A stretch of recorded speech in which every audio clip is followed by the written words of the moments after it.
fait, dès lors que vous possédez un patrimoine, à quoi ça de posséder si ce n'est de jouir? La jouissance qui est attachée à la possession du patrimoine s'exprime soit égoïstement, mais légitimement pour vous-même. Vous avez eu le mérite, je dirais, de vous constituer un patrimoine plus ou moins significatif. Bravo, à t'en faire, il est à votre usage personnel. Mais on sait que, dans le fond, on peut aussi utiliser son patrimoine en tirant quelques jouissances, en confiant l'usage à autrui. L'altruisme fait du bien à celui qui donne, comme il fait du bien à celui qui reçoit. Donc simplement, ce bien doit être le résultat d'une réflexion approfondie, mesurée, bien pensée, pour ne pas, je dirais, aller trop loin dans l'usage que l'on fait au profit d'autrui du patrimoine possédé.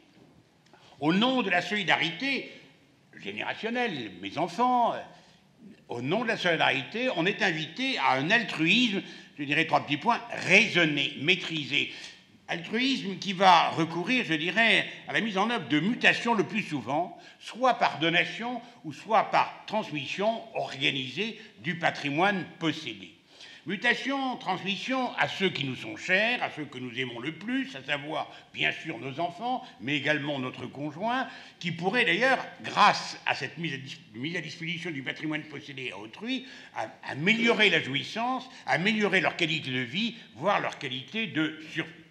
Solidarité qui, on le sait, se traduira le plus souvent par la mutation des biens mis entre les mains de l'autre, entre les mains de l'enfant, entre les mains du conjoint. C'est-à-dire entre les mains de celui ou de ceux à qui l'on désire transmettre et qui pourraient être utiles à ceux qui le reçoivent. Les mutations, dès lors qu'il y a transmission, il y a mutation, et dès lors qu'il y a mutation, on voit l'État s'agiter. Légitimement, il dit « toute mutation génère des droits de mutation à mon profit ». Donc, en étant généreux à l'égard des autres, vous le serez un peu à l'égard de l'État en devant faire face, je dirais, au paiement de droits de mutation.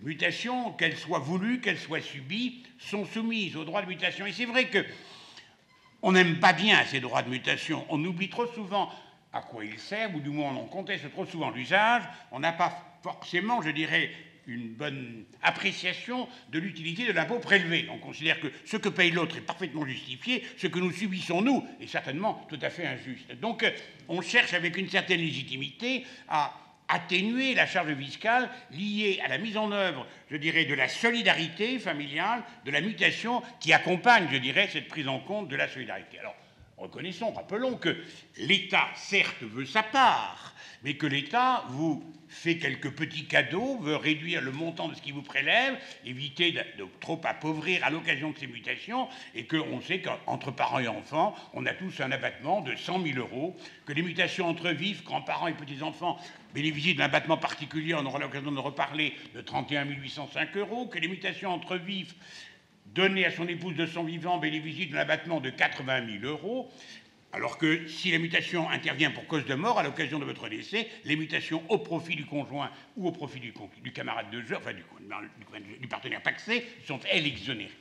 Abattement, certes, dont on critique toujours l'insuffisance, on aimerait que ce soit plus, il fut des moments où c'était plus important, abattement qui se renouvelle tous les 15 ans, là encore, l'État a aggravé un tout petit peu le prélèvement fiscal en augmentant, je dirais, le terme de renouvellement, avant c'était 10 ans, maintenant c'est 15 ans.